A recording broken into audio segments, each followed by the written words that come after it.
December 26ರಂದು Koppal ಜಿಲ್ಲೆಯ ಕುಕನೂರು ತಾಲೂಕು ಗುದ್ನೇಶ್ವರ ಸ್ವಾಮಿಯ ಪಂಚಕಳಸ ಮಹಾರಥೋತ್ಸವ.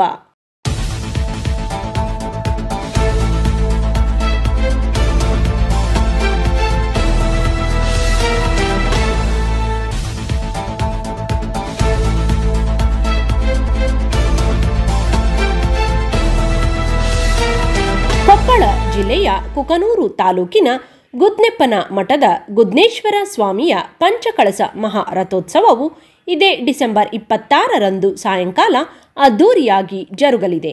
ಕುಕನೂರು ನಗರವನ್ನು ಚಂದ್ರಹಾಸನೆಂಬ ರಾಜನು ಆಳುತ್ತಿದ್ದು ಇದಕ್ಕೆ ಕುಂತಳ ನಗರವೆಂದು ನಾಮಾಂಕಿತವಿತ್ತು. ಇದು ಮುಂದೆ ಕುಕನೂರು ಆಯಿತು. ಈ ಕುಂತಳ ನಗರದ ಪೂರ್ವಕ್ಕಿರುವುದು ಗುದ್ನೆಪ್ಪನ ಮಠ, ಪಶ್ಚಿಮಕ್ಕೆ ಮಹಾಮಾಯ ದೇವಾಲಯ, ಉತ್ತರಕ್ಕೆ ಕಲ್ಲಿನಾಥೇಶ್ವರ ದೇವಾಲಯ, ದಕ್ಷಿಣಕ್ಕೆ ಇಟಗಿ ಮಹೇಶ್ವರ ದೇವಾಲಯಗಳಿದ್ದು ಕಲ್ಯಾಣ ಚಾಲುಕ್ಯರ ಶಿಲಾಶಾಸನ ಹಲವಾರು ಲಿಪಿಗಳು ಇಲ್ಲಿನ ಇತಿಹಾಸವನ್ನು ಇವು ಒಳಗೊಂಡಿವೆ. ಪ್ರತಿ ವರ್ಷ ಹೊಸ್ತಲ ಹುಣ್ಣಿಮೆಯಂದು ಜರುಗುವ ಈ ಗುದ್ನೇಶ್ವರ ರಥೋತ್ಸವಕ್ಕೆ ತನ್ನದೇ ಆದ ಐತಿಹಾಸಿಕ ಹಿನ್ನೆಲೆಯಿದ್ದು, ಈ ಪಂಚಕಳಸ ಮಹಾರಥೋತ್ಸವವು ತಾಲೂಕಿನ ಬಿನ್ನಾಳ ಬಸವೇಶ್ವರ ನಂದಿಕೋಲು ಆಗಮನದ ನಂತರ ಜಿಲ್ಲೆಯಲ್ಲದೆ ರಾಜ್ಯದ ಹಲವಾರು ಕಡೆಗಳಲ್ಲಿ ಭಕ್ತ ಸಮೂಹವನ್ನು ಹೊಂದಿದ್ದು, ನೆರೆದ ಸಹಸ್ರಾರು ಭಕ್ತರ ಸಮ್ಮುಖದಲ್ಲಿ ಮಂಗಳವಾರದಂದು ಸಾಯಂಕಾಲ 4 ಗಂಟೆಗೆ ಅದ್ದೂರಿಯಾಗಿ ಜರುಗಲಿದೆ. ಈ ಗುದ್ನೇಶ್ವರ ಸ್ವಾಮಿಯ ಇನ್ನೊಂದು ಅನ್ವರ್ಥಕ ನಾಮ ರುದ್ರಮುನೇಶ್ವರ ಎಂದು ಇತಿಹಾಸಕಾರರು ತಿಳಿಸುತ್ತಾರೆ. ಗುದ್ನೇಶ್ವರ ಸ್ವಾಮಿಯು ಇಲ್ಲಿ ಹಲವಾರು ಪವಾಡಗಳನ್ನು ಮಾಡಿದ್ದು ಸಂಕಷ್ಟದಲ್ಲಿರುವ ಜನಗಳ ಕಷ್ಟವನ್ನು ಬಗೆಹರಿಸುತ್ತಿದ್ದರು.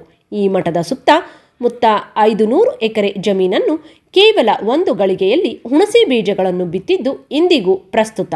500 ಎಕರೆ ಕೇವಲ 1 ಗಳಿಗೆಯಲ್ಲಿ ಬಿತ್ತುತ್ತಿರುವ ಸುದ್ದಿ ತಿಳಿದ ಸ್ಥಾನಿಕ ಅರಸನು ರುದ್ರಮುನೇಶ್ವರರನ್ನು ನಿಲ್ಲಿಸಲು ಹೇಳಿದ್ದಕ್ಕೆ ಕುಪಿತಗೊಂಡ ಮುನಿಗಳು ತಮ್ಮ ಸುತ್ತಲೂ ಮಣ್ಣಿನ ಒಡ್ಡನ್ನು ಹಾಕಿಕೊಂಡು ಇನ್ನು ಮುಂದೆ ನಿಮ್ಮ ಮುಖ ನನಗೆ ಕಾಣಿಸಕೂಡದು ಎಂದು ಹಾವಾಗಿ ಹುತ್ತನೊಳಗೆ ಸೇರಿಕೊಂಡಿದ್ದರಿಂದ ಇವರಿಗೆ ಗುದ್ನೇಶ್ವರನೆಂದು ಹಾಗೂ ಬಿತ್ತಲು ಬಳಸಿದ ಎತ್ತುಗಳು ಕಲ್ಲಾಗಿದ್ದು ಅವುಗಳಿಗೆ ಒಟ್ಟಿದ ಮೇವಿನ ಬಣವೇ ಕಲ್ಲಾಗಿರುವುದನ್ನು ನಾವು ಕಾಣಬಹುದು. ವರದಿ ಚೆನ್ನಯ್ಯ ಹಿರೇಮಠ, ಕೊಪ್ಪಳ ಜಿಲ್ಲೆ.